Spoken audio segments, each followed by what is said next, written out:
Mekke semalarında öbek öbek bulutlar, yağmurlar yağdırıyor bir bahar sabahında.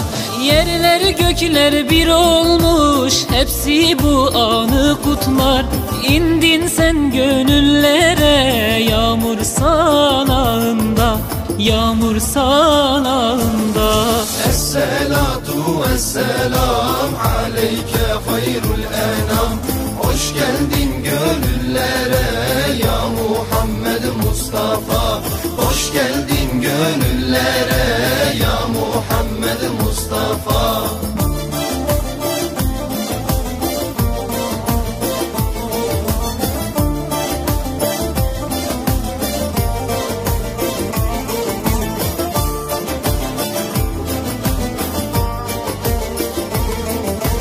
Suya hasret topraklar yeşillendi seninle.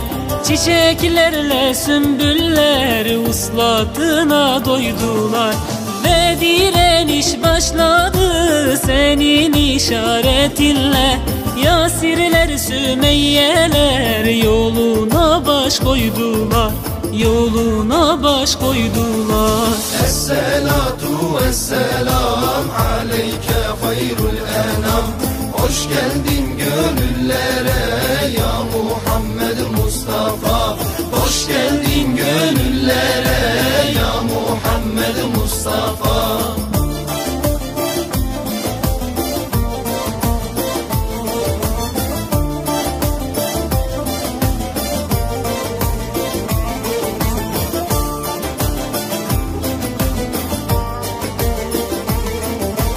Sevdalıyız biz sana bir Medine misali. Ayrılığın zehrini verme bize sevgili. Hasretin bir kor gibi yakıyor yürekleri. Neredesin ya Muhammed, neredesin ya Nebi, neredesin ya Nebi? Esselatu vesselam aleyke hayrul enam. Hoş geldin gönüllere ya Muhammed Mustafa. Hoş geldin gönüllere ya Muhammed Mustafa.